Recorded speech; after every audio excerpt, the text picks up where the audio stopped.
Dallo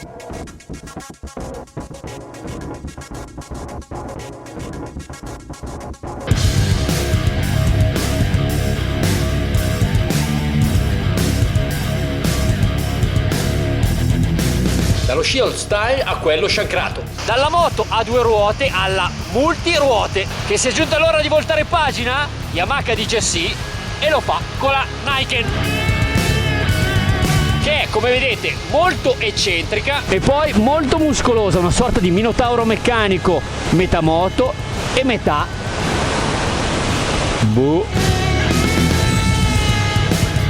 Ed ecco la Niken, eh sì, perché si dice Niken e non Niken, l'interasse di 1510 mm e altra dimensione importante è la distanza tra le ruote, che è di 410 mm. Il manubrio è un po' più largo di quello della Tracer e dalla Tracer arriva anche il motore, che però è stato leggermente modificato nell'albero motore per avere un'erogazione più fluida, l'abbiamo visto anche guidandola. Poi nella seconda marcia, che ha una costruzione diversa, e poi anche nei materiali della costruzione della trasmissione finale, che sono diversi rispetto a quelli della Tracer. Quindi motore 847 cm3, 115 cavalli, 87,5 Nm di coppia. Il peso della Niken è di 263 kg. Il serbatoio, che si fonda con questa carena che dal vivo sembra piuttosto grossa, soprattutto guardandola da davanti, però quando si insella la sensazione è quella di guidare una moto da turismo.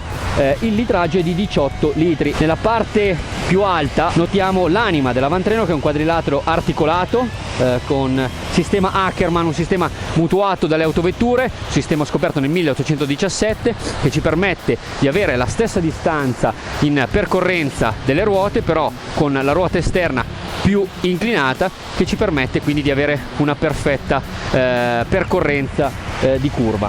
L'inclinazione del canotto di sterzo è di 20 gradi, quando quello della Tracer è di 24.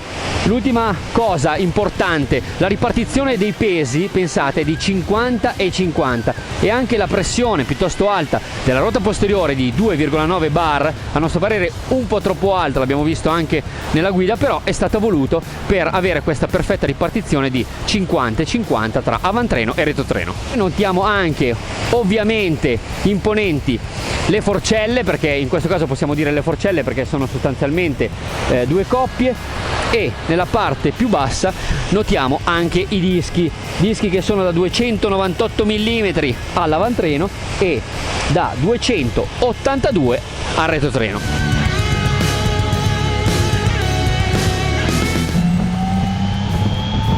Ed eccoci in sella alla Niken. Tutti si aspettano di capire come si guida, come si comporta questo strano ibrido, che è stata davvero una scoperta. La stabilità nei curvoni veloci l'abbiamo sicuramente riscontrata, ma quello che ci ha spiazzati è la agilità, soprattutto alle basse velocità, perché alle medie ed alte velocità, ecco, i cambi di inclinazione non sono così repentini, ma questo è un po' dovuto proprio alla architettura e alla struttura della Niken. Il quadrilatero studiato per questa moto, accoppiato alle ruote da 15 e alla distribuzione dei pesi, ne hanno fatto appunto una moto inaspettatamente agile. Non è velocissima in inserimento curva, e questo è dovuto comunque al peso maggiore, alle sospensioni, che sono composte da una doppia forcella, quindi da due forcelle, e ovviamente muovere i pompanti non di una sospensione ma di due, e muovere non una ruota ma due, per forza di cose influiscono un po' nel comportamento dinamico, soprattutto nella prima fase di inserimento in curva. A basse velocità anche lo scarto dell'ostacolo e le manovre molto rapide, quindi con una bella spinta sui manubri, non fanno davvero rimpiangere di avere due ruote invece che una. Il comportamento è molto simile a quello di una motocicletta, mentre nei curvoni veloci la Niken vanta un appoggio incredibile e una grande sicurezza, quella sicurezza che poi ci spinge anche in uscita di curva, magari nelle curve non troppo veloci, a forzare un po'. Con la moto molto piegata si apre inconsciamente il gas molto di più di quello che si farebbe con una motocicletta, e quindi il retrotreno molto spesso tende a scodare. La sensazione è davvero piacevole, perché una volta che si inizia a prendere confidenza con questo giochino, praticamente si esce di curva di traverso, ed è una bella sensazione se si ha il controllo di quello che si fa. Probabilmente questa perdita di aderenza del retrotreno è dovuta a nostro parere anche alla pressione di gonfiaggio degli pneumatici, che Yamaha consiglia vivamente di mantenere sui 2,2 all'anteriore e 2,9, addirittura 2,9 al posteriore. A nostro parere è troppo alta, ed è questo che produce una leggera perdita di aderenza in uscita di curva. A proposito di sospensioni, sono piuttosto rigide, non copiano benissimo, e anche i piccoli avvallamenti si percepiscono, quindi finché l'asfalto è regolare il comfort è ottimo, anche con avvallamenti piuttosto morbidi, ma quando si prendono gli avvallamenti un po' più secchi, ecco, allora lì il comfort si perde un po'. Colpa anche della sella, che soprattutto nella parte centrale è piuttosto rigida, quindi una cosa che rivedremmo è l'imbottitura della sella del pilota. Quella del passeggero non abbiamo potuto provarla. Scarse le vibrazioni al manubrio e alle pedane, c'è però dai 5000 a salire una risonanza sotto al serbatoio, quasi un sibilo. Probabilmente è dovuto anche alla struttura dell'avantreno, che è complessa e quindi genera dei frusci aerodinamici. Dicevamo, sella piuttosto dura, manubrio largo, un po' più largo di quello della Tracer, che ci permette sicuramente di avere un po' più di spinta nell'inserimento di curva, dove dicevamo la Niken pecca un po', e poi che ci aiuta anche nelle manovre da fermo. La posizione in sella ci piace, il manubrio non è troppo alto e è piuttosto vicino alla sella, ma la triangolazione pedane, sella e manubrio a nostro parere funzionano, anche se la protezione aerodinamica offerta dal cupolino è molto minima, diciamo. Quindi sicuramente, se si vorrà utilizzare la Niken per fare del turismo, servirà per forza di cose un cupolino un po' più alto e un po' più protettivo. E a proposito di sospensione, ovviamente quella che incuriosisce maggiormente è quella anteriore, composta da una doppia forcella.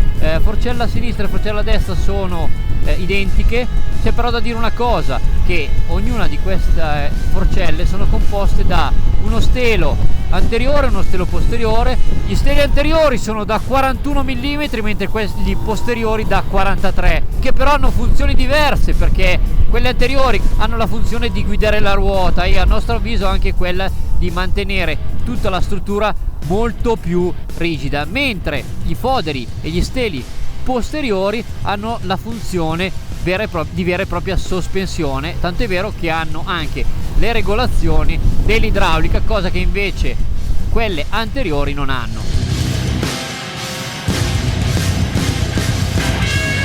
L'impianto frenante anteriore, per quello che abbiamo potuto assaggiare fino a questo istante, ha una buona potenza, è ben modulabile, non è molto aggressivo, mentre per quanto riguarda il freno posteriore l'ABS entra piuttosto velocemente, quindi avremmo preferito un ABS un filo meno invasivo. Ed ora arriviamo a parlare di un aspetto non meno importante, che è ovviamente il propulsore. Come abbiamo detto all'inizio, è derivato dalla Tracer, me lo ricordo come un motore molto corposo ai bassi, mentre la Niken diciamo che è diventata molto più regolare nel suo azionamento, è molto più fluido il motore per via anche di un albero motore che è stato rivisto, e in questo ecco ci saremmo aspettati però sinceramente un po' più di spinta ai bassi. Va bene avere un motore fluido, però bisogna aspettare l'arrivo dei 6.000 giri per avere un po' di spinta, e addirittura dei 7.000 giri per avere una spinta bella corposa. Cambio molto morbido, abbiamo la possibilità di inserire le marce senza usare la frizione a salire di marcia, perché abbiamo il quick shift che funziona oltre i 20 all'ora o oltre i 4.000 giri, mentre non abbiamo la possibilità di scalare senza l'utilizzo della frizione. Per quanto riguarda l'elettronica ci sono da dire due cose, ovvero abbiamo 3 riding mode e poi 2 tipi diversi di traction control, uno più invasivo, uno meno, però abbiamo anche la possibilità, che è la terza, di eliminarlo completamente, quindi di azzerare il traction control. Guardate, il contachilometri parziale segna 285 km, davvero tanti. Allora tiriamo le somme di questa giornata, che è stata bellissima, e parliamo ovviamente della Nike, che ci è molto piaciuta principalmente per tre aspetti: è molto precisa in ingresso di curva e in frenata, è molto stabile e molto neutra in percorrenza di curva, e poi una cosa che ci ha spiazzato e che non ci saremmo aspettati è la grande agilità e maneggevolezza anche alle basse velocità.